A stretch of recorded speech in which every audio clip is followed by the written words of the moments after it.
আমন্ত্রণ জানাচ্ছি আপডেট সংবাদে। শুরুতেই জানিয়ে দিব গুরুত্বপূর্ণ শিরোনাম, এরপরেই থাকবে বিস্তারিত।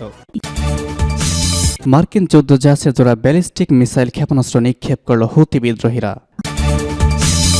ভয়ঙ্কর যুদ্ধের মধ্যেই দক্ষিণ কোরিয়ার উদ্বেগ বাড়িয়ে সীমান্তে সেনা ও অস্ত্র মোতায়েন জোরদার করল উত্তর কোরিয়ার নেতা, জানালেন কিম জং উন।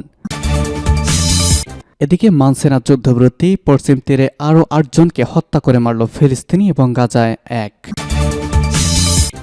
জানাবো পাকিস্তানে আত্মঘাতী বিস্ফোরণে নিহত ২।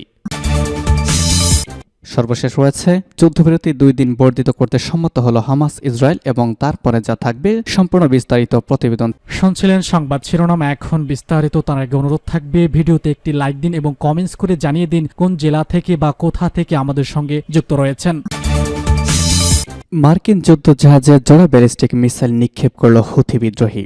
ইয়েমেন উপকূলে ছিনতাইয়ের কবলে পড়া ইসরায়েলি জাহাজ করা মার্কিন নৌবাহিনীর সেই যুদ্ধজাহাজ লক্ষ্য করে জোড়া ব্যালিস্টিক নিক্ষেপ করেছে হুথি বিদ্রোহীরা। তবে মিসাইল দুটি মার্কিন যুদ্ধজাহাজে আঘাত হানতে পারেনি। মার্কিন তথ্যই জানিয়েছে, সেন্টকম জানিয়েছে মিসাইল দুটি মার্কিন ওই যুদ্ধজাহাজ থেকে একটু দূরে ভূপাতিত করা হয়েছে।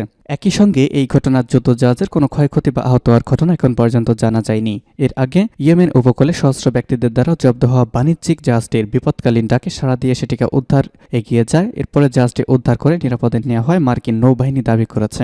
মার্কিন কর্মকর্তারা বলেছেন যে জাহাজটি এসিড বহন করেছিল। বিবৃতিতে মার্কিন সামরিক বাহিনী জানিয়েছে জাহাজের সহায়তা আক্রমণকারীদের হাত থেকে বাণিজ্যিক জাহাজটি ছাড়িয়ে নেওয়া হয়েছে। গণমাধ্যমের প্রতিবেদন থেকে জানা যায় মালিকানায় রয়েছে ইসরায়েলি ধনকুবের এই জোডিয়াক গ্রুপ। এর আগে zodiac maritime sheep management company জানিয়েছে তাদের একটি ট্যাঙ্কার ইয়েমেন উপকূলে ছিনতাই হয়েছে। সূত্র জানাচ্ছে আল জাজিরা। সীমান্তে সেনা অস্ত্র মোতায়েন জোরদার করেছে উত্তর কোরিয়া। সামরিক চুক্তি স্থগিত হওয়ার পর সীমান্তে সেনা ও ভারী অস্ত্র মোতায়েন জোরদার করেছে উত্তর কোরিয়া। দক্ষিণ কোরিয়ার সামরিক বাহিনী এই তথ্য জানিয়েছে। দক্ষিণ কোরিয়ার প্রতিরক্ষা মন্ত্রণালয় বলেছে গত শুক্রবার থেকে উত্তর কোরিয়া সীমান্তের কয়েকটি স্থানে ক্ষতিগ্রস্ত পুরনো গার্ড পোস্টগুলোকে আবার ঠিকঠাক করার চেষ্টা করেছে। এ বিষয়ে প্রমাণ হিসেবে তারা কিছু স্তরচিত্রে তুলে ধরেছে। উত্তর কোরিয়া হুঁশিয়ারি উচ্চারণ করে বলেছে কৃত্রিম উপগ্রহ উৎক্ষেপণ সহ তার যাবতীয় সার্বভৌম অধিকার চর্চা অব্যাহত রাখবে। রাষ্ট্রীয় গণমাধ্যম কোরিয়ান সেন্ট্রাল নিউজ এজেন্সি বা KCNA বলেছে গত সপ্তাহে আমেরিকা ও তার মিত্রদের পর্যবেক্ষণ করার প্রয়োজনীয়তা থেকে একটি নজরদারি উপগ্রহ উৎক্ষেপণ করা হয়েছে। এই উপগ্রহ উৎক্ষেপণের পর দক্ষিণ কোরিয়া ক্ষুব্ধ প্রতিক্রিয়া ব্যক্ত করে এবং 2018 সালে সই হওয়া আন্তঃকোরীয় সামরিক চুক্তির গুরুত্বপূর্ণ ক্লজ স্থগিত করে। এর প্রতিক্রিয়ায় উত্তর কোরিয়া সীমান্তে সেনা ও ভারী অস্ত্র মোতায়েন জোরদার করল, সূত্র পার্স টুডে। পশ্চিম তীরে ৮ জনকে হত্যা, গাজায় ১ জন, ইসরায়েলি বর্বরতা। গাজা যুদ্ধরত সমত হলেও কথা রাখছে না ইসরায়েল। উপত্যকায় এক ফিলিস্তিনিকে হত্যা করেছে দেশটির সেনাবাহিনী। এছাড়া পশ্চিম তীরে হত্যা করা হয়েছে এক শিশুসহ ৮ জন ফিলিস্তিনিকে। ফিলিস্তিনের স্বাস্থ্য মন্ত্রণালয় জানিয়েছে গত ৭ অক্টোবর থেকে পশ্চিম তীরে এখনো পর্যন্ত নিহত ফিলিস্তিনের সংখ্যা ২৫০ জন। স্বাস্থ্য মন্ত্রণালয় বলেছে যে ইসরায়েলি বাহিনী গভীর রাত ও ভোরে পশ্চিম তীরে জেনিন শহরে ৫ ফিলিস্তিনিকে গুলি করে হত্যা করেছে। আরও ৩০ জনকে হত্যা করা হয়েছে অন্য শহরে। এর মধ্যে এক শিশু রয়েছে। অন্তত তাদের ক্ষত রয়েছে, আহতের সংখ্যা ৬। ফিলিস্তিনের বার্তা সংস্থা অফা জানিয়েছে ইসরায়েলি বাহিনী জেনিনে বিভিন্ন দিক থেকে গুলি চালিয়েছে। তাছাড়া সরকারি হাসপাতাল ও রেড ক্রিসেন্ট সোসাইটির সদর দপ্তরে গুলি চালিয়েছে তারা। ইসরায়েলের সামরিক মুখপাত্রের কার্যালয় বলেছে তারা এই ঘটনার জন্য করা প্রতিবেদন খতিয়ে দেখছে। এদিকে গাজা যুদ্ধবিরতির মধ্যে এক ফিলিস্তিনিকে হত্যা করেছে IDF। ফিলিস্তিনি রেড ক্রিসেন্ট জানিয়েছে গাজার কেন্দ্রস্থল মেগাজি শরণার্থী শিবিরে ইসরায়েলি বাহিনীর হামলায় একজন ফিলিস্তিনি কৃষক নিহত হয়েছেন, গুলিতে আহত হয়েছেন একজন। আল জাজিরার খবরে বলা হয়েছে ভুক্তভোগী ২ ফিলিস্তিনি উত্তর গাজায় ফিরে যাওয়ার চেষ্টা করেছিলেন। এ সময় তাদের লক্ষ্য করে গুলি চালিয়েছে ইসরায়েলি সেনারা। বিষয়টি নিয়ে ইসরায়েলের পক্ষ থেকে তাৎক্ষণিক কোনো মন্তব্য পাওয়া যায়নি। পশ্চিম তীরে ইসরায়েলি হামলার নিন্দা জানিয়েছে ইসলামিক জিহাদ সংগঠনটি বলেছে যে আমাদের জনগণকে ধ্বংস করার লক্ষ্যেই হামলা চালানো হয়েছে। সংগঠনটি বলেছে অধিকৃত পশ্চিম তীরে ইসরায়েলের কর্মকাণ্ড আমাদের জনগণকে নির্মূল করা ও বাস্তুচ্যুতি পরিকল্পনা এবং দখলদারদের বসতি সম্প্রসারণের লক্ষ্যে একটি যুদ্ধ। আমরা সর্বত্র ইসরায়েলের যুদ্ধের মুখোমুখি হব, তবে আমাদের লোকেরা আত্মসমর্পণ করবে না। আমরা আমাদের যা কিছু আছে তা নিয়ে এই সন্ত্রাসবাদের বিরুদ্ধে লড়াই করব। পাকিস্তানে আত্মঘাতী বিস্ফোরণ, নিহত ২। পাকিস্তানে ফের আত্মঘাতী বিস্ফোরণের ঘটনা ঘটেছে। দেশটির হাফিজ গুল বাহাদুর গ্রুপের সঙ্গে সম্পৃক্ত একজন আফগান আত্মঘাতী বোমা হামলাকারী খাইবার পাখতুনখোয়ার বান্নু জেলায় নিরাপত্তা বাহিনীর বহল লক্ষ্য করে এই বিস্ফোরণ ঘটিয়েছে। এতে নিহত হয়েছেন 2 বেসামরিক ও 3 সেনাসহ আহত হয়েছেন 10 জন।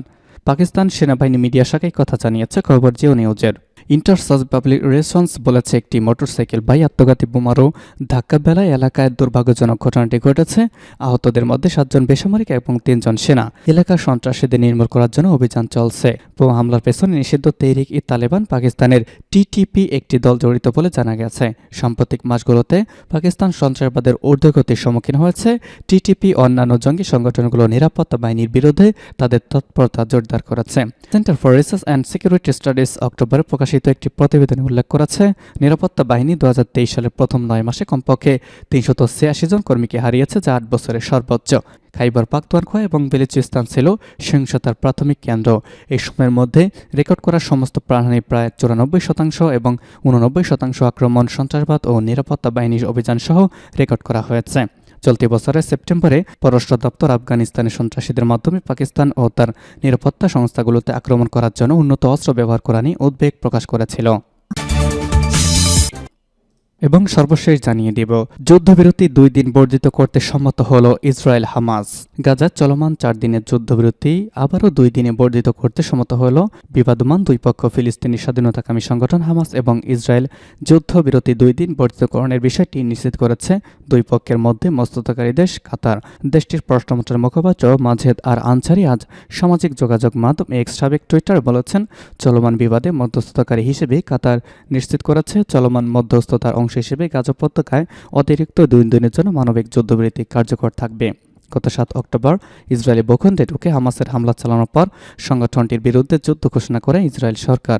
শুরুতে গাজায় অনবরত নির্বিচারে বিমান হামলা চালানোর সেই মাসের শেষের দিকে অবরুদ্ধ ভূখণ্ডটিতে বড় পরিসরে স্থল অভিযান শুরু করে ইসরায়েল। হামাসের হামলা এখনো পর্যন্ত 1400 ইসরায়েলি নিহত হয়েছে। অন্যদিকে নজিরবিহীন ইসরায়েলি আগ্রাসনে পর্যন্ত প্রায় 15,000 ফিলিস্তিনি আহত এবং নিহত হয়েছে, যার বেশিরভাগই নারী ও শিশু। হামলা করা হয়েছে শহরটির সবচেয়ে বড় হাসপাতাল, স্কুল, বিভিন্ন বেসামরিক ও জাতিসংঘ নিয়ন্ত্রিত প্রতিষ্ঠানেও। যুদ্ধ শুরুর পর থেকে মানবিক বিপর্যয়ে পারে গাজাবাসী। পানি, খাদ্য, বিদ্যুৎ ও জ্বালানির অভাবে চরম সংকটে পড়া অবরুদ্ধ গাজা প্রায় 25 লক্ষ মানুষ। গৃহহীন লাখো ফিলিস্তিনের কাছে মানবিক সহায়তা পৌঁছে স্থল অভিযান শুরুর পর থেকেই যুদ্ধবিরতির চেষ্টা করে আসছিল কাতার ও ইসরায়েলের মিত্র যুক্তরাষ্ট্র। দীর্ঘদিন আলোচনা ও দর কষাকষির পর শুক্রবার থেকে 4 দিনের যুদ্ধবিরতির সম্মত হয় হামাস ও ইসরায়েলের। যুদ্ধবিরতির শর্ত হিসেবে হামাস তাদের হাতে বন্দী 50 ইসরায়েলি নাগরিককে ধারাবাহিকভাবে মুক্তি দেবে। অন্যদিকে দখলদার ইসরায়েলের হাতে আটকে থাকা 150 ফিলিস্তিনি নাগরিককেও পর্যায়ক্রমে মুক্তি দেওয়া হবে। যুদ্ধবিরতি কার্যকর হওয়ার পর থেকে জাতিসংঘ সহ বিশ্বের অন্যান্য মানবাধিকার সংগঠনগুলো বিপর্যয় গাজাকে পুনর্গঠনে স্থায়ী যুদ্ধবিরতিতে যার আহ্বান জানায়। চলমান যুদ্ধবিরতি আর কয়েক ঘন্টা পরেই শেষ হওয়ার কথা ছিল, তবে এর আগেই ফের অতিরিক্ত 2 দিনের বিরতির ঘোষণা আসলো। তবে বর্ধিত যুদ্ধের বিরতির শর্ত এখনও জানা যায়নি। এদিকে হামাস নেতৃবৃন্দ প্রত্যাশা করেছে মানবিক সহায়তা কার্যক্রম নিবিড়ভাবে চালানোর জন্য যুদ্ধবিরতি পরবর্তীতে আরও বর্ধিত হবে। এদিকে ফিলিস্তিনের জাতিসংঘের মানবিক সংস্থা জানিয়েছে, গাজার পরিস্থিতি এতটাই সংকটাপন্ন যে রান্নার গ্যাসের লাইন 2 কিলোমিটার পর্যন্ত বিস্তৃত হয়েছে। খবর আল জাজিরার প্রতিবেদনে প্রকাশিত ছবিতে দেখা যায়, দক্ষিণ গাজা উপত্যকার রাফাতে মিশর সীমান্তের রাফা ক্রসিং হয়ে ফিলিস্তিনি এই ভূখণ্ডে প্রবেশ করা ট্যাঙ্ক থেকে রান্নার গ্যাস ভর্তি করার জন্য খালি বোতল নিয়ে বসে আছে সেখানকার মানুষেরা। এছাড়া পৃথক ছবিতে পুরুষদের পাশাপাশি নারীদেরকেও খালি বোতল দিয়ে গ্যাসের অপেক্ষায় বসে থাকতে দেখা গেছে। ফিলিস্তিনের জাতিসংঘের মানবিক সংস্থা জানিয়েছে, গাজার জ্বালানির সময় ফুরিয়ে যাওয়ার সেখানকার বাসিন্দারা ঘরের জানালা দরজার ফ্রেম খুলে আগুন জ্বালিয়েছে। এদিকে ইসরায়েলের অফার কারাগারের কাছে ইসরায়েলি বাহিনীর সাথে সংঘর্ষে 21 জন ফিলিস্তিনি আহত হয়েছেন। প্যালেস্টাইন রেড ক্রিসেন্ট সোসাইটি সংবাদ প্রতিবেদনে উদ্ধৃতি দিয়ে বলেছে, দখলকৃত পশ্চিম তীরের রামাল্লার পশ্চিমে অবস্থিত অফার কারাগারের কাছে ইসরায়েলি সেনাবাহিনীর সাথে ফিলিস্তিনিদের সংঘর্ষ হয়েছে।